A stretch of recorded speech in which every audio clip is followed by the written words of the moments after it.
Mbak, mana sih lembaga yang bisa menyalurkan aspirasi kami kaum petani? Dan saat saya sebut HKTI, mereka bilang apa itu? Dan saya sedikit curiga Pak, jangan-jangan HKTI ini yang organisasi atau lembaganya kaum petani Bapak jadikan sebagai alat politik. Sebab jauh-jauh hari Pak, saat konvensi masih pagi, HKTI sudah mencalonkan Anda sebagai calon presiden. Terima kasih. Pak Sis, silakan. Ya, saya tidak berilusi bahwa saya dikenal di seluruh masyarakat seperti yang saya katakan tadi. Saya tidak terlalu terkenal. Mungkin saja banyak petani yang tidak mengenal saya. Itu saya jujur saya apahkan di Kota Kendal. Kota Kendal ini kota yang sudah saya tinggalkan sejak tahun 58 sehingga sudah saya tinggalkan lebih dari 46 tahun yang lalu. Saya hanya SD sampai SMP kelas 3 di Kendal. Jadi saya bisa mengerti kalau banyak orang tidak mengenal saya. Jangankan di Kendal, saya kira di seluruh tanah air pun masih lebih banyak orang yang tidak mengenal saya. Begitu juga dengan HKTI. HKTI itu satu organisasi yang ada di seluruh provinsi, di seluruh kabupaten. Saya tidak mengatakan bahwa HKTI telah berperan banyak, tetapi sedikit atau banyak dia telah ikut berperan, ikut melindungi petani. Ambillah contoh, lahirnya TAP MPR nomor 9 tahun 2001 mengenai reforma agraria. Sedikit atau banyak, HKTI ikut berperan melahirkan TAP itu yang memberikan peluang bagi petani untuk memperoleh kemudahan memperoleh tanah negara. April, ini kan KKN ya, langsung menemui petani. Petani banyak yang nggak kenal Bapak. Ada survei dari LSI, Lembaga Survei Indonesia. Petani yang kenal juga cuma 25%. Tapi kalau lihat di pemberitaan segala macam, katanya Pak Siswono didukung oleh petani-petani yang di mana nih Pak? Ya, tentu petani itu ada pimpinannya petani. Saya kira kalau ke cabang HKTI-nya tahu. Ya. Kalau pimpinan anak cabangnya tahu.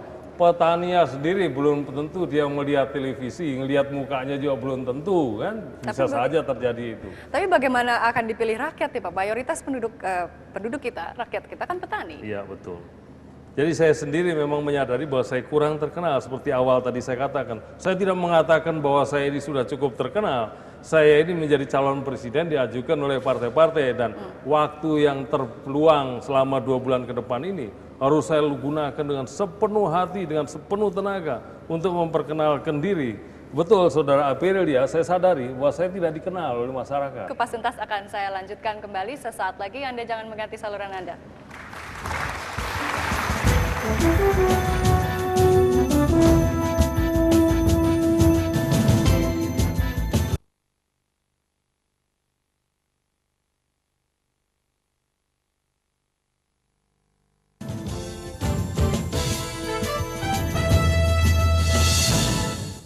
Anda kembali menyimak Kupas Tuntas calon presiden bersama Siswono Yudohusodo di kampus Universitas Diponegoro, Semarang. Saya akan langsung berikan waktu Pak Sis kepada hadirin yang ingin bertanya.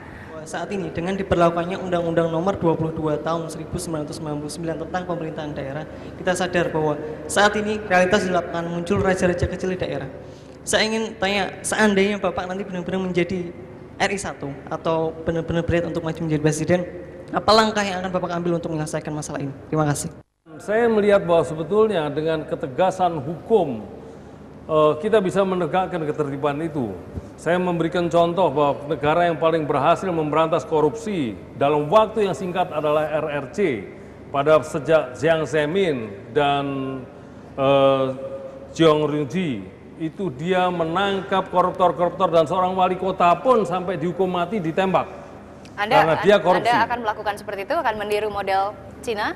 Ya, model Cina adalah salah satu model yang bisa kita pelajari untuk melakukan pemberantasan korupsi, yaitu penegakan hukum yang tegas tanpa pandang bulu di pusat maupun di daerah. Ini langkah pertama apa Pak Sis untuk supaya itu bisa terwujud? Itu kan butuh. Ya, tentu pertama kita harus memiliki aparat hukum yang terpercaya. Kita tidak mungkin membersihkan ruangan yang kotor dengan sapu yang kotor. Jaksa, polisi, bagaimana hakim menjamin harus dibersihkan. Yang sekarang dengan leluasa melakukan praktik-praktik kotor akan dipecat, diganti dengan yang baru? Orang nomor satu di Indonesia ini harus bersih. Orang nomor satu yang bersih membuat di bawahnya bersih.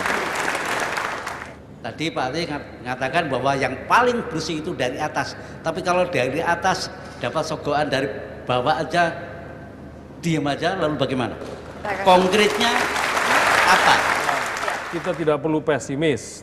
Ada seorang Baharudin Lopa, saya yakin Pak, di Indonesia masih ribuan Baharudin Lopa. Tetapi pada waktu sekarang ini mereka tidak difungsikan karena yang di atas tidak ingin orang bersih duduk di tempat-tempat penting.